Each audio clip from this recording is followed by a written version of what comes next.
point of view, this is the most important step of all. It lies behind all the others.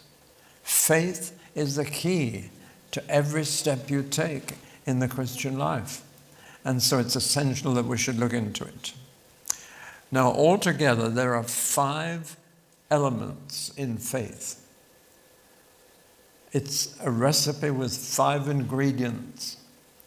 And it may sound a bit complicated, but it's not saving faith until it has all 5 elements in it. The first element in faith is historical. Faith is not based on feelings. It's based on facts. Things that actually happened in history 2,000 years ago, and for which there is historical evidence. Now, of course, no one was present. Every jury in every court has to build up a case on 2 things. First, eyewitness testimony, and second, circumstantial evidence. I'm just supposing now, but supposing a man is on trial for the murder of his wife.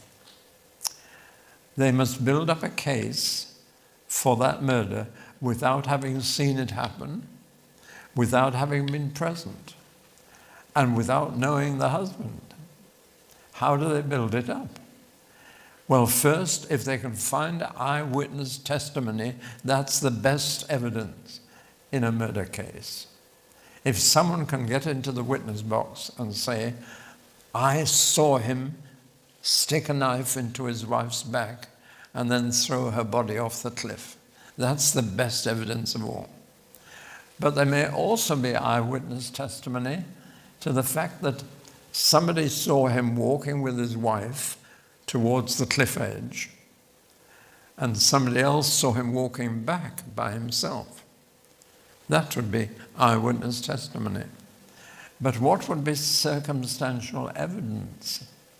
The answer is, it is discovered that he not only had a wife, but had a mistress. It's also been discovered that he had planned to go away with her, that he had bought 2 tickets for the airline, and not for his wife, but for himself and the mistress. And then it was discovered that he had embezzled money from the firm where he worked. And all this builds up a picture until the jury is able to decide, beyond all possible doubt, that he murdered his wife. Now, for an event like the resurrection of Jesus, we have both eyewitness testimony and circumstantial evidence, such that one leading lawyer in England said that if anybody would examine the evidence for the resurrection of Jesus from the dead, any jury in the world would come to a unanimous decision that it happened. But why don't people examine the evidence? They won't.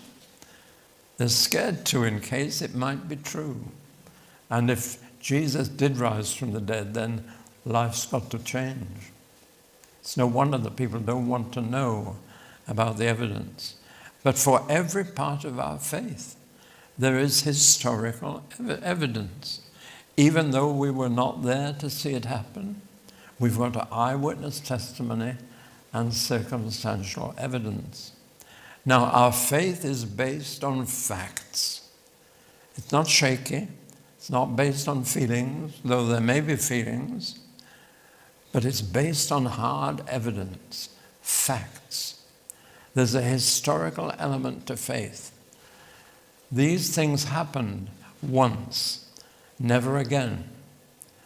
And the first element in our faith is to believe that they happened. And in particular, 3 facts: the death, the burial, and the resurrection of Jesus. In 1 Corinthians it says those are the 3 basic historical elements in our faith: that Jesus was crucified, that he was buried, and that he was raised from the dead. And all 3 are evidenced in the normal way any historical event is evidenced. And so our faith stands very firm, because nobody can undo those facts. Nobody can put Jesus back in the tomb. He's out, he's free. Nobody can put Jesus back on the cross. He's been crucified for us. That's a fact. And nobody can bury him again. Incidentally, the burial of Jesus is as important to our faith as his death and resurrection. It's vital that he was buried. I've conducted many funerals, and I've noticed this. The burial is the final goodbye. It's strange, but when I go to visit a widow whose husband has died, she talks about him as if he's still around. She says, "Would you like to see him?" I wouldn't actually, but she would like me to, so I do. And we go into the front room, and there he is, laid out on a bed. And she strokes his forehead and his hair and puts the pillow nicely under his head. And she says, "You can see him because he is in the front room." Now, when the burial has taken place, her language changes totally. And she says, "He was a good husband to me. He was a good man." Now, what's changed? Her present tense, talking about him, to her past tense? The answer is the burial. The burial is putting a person out of sight, and you know from that moment you will never see them again or touch them again. And that happened to Jesus. He was buried. Do you believe that? Because that's part of our faith. Not just that he died, but that he was buried, and then that he rose again. So this is the beginning of faith, to accept the truth of this story, to believe that it actually happened, and happened for you. That's the historical element of faith.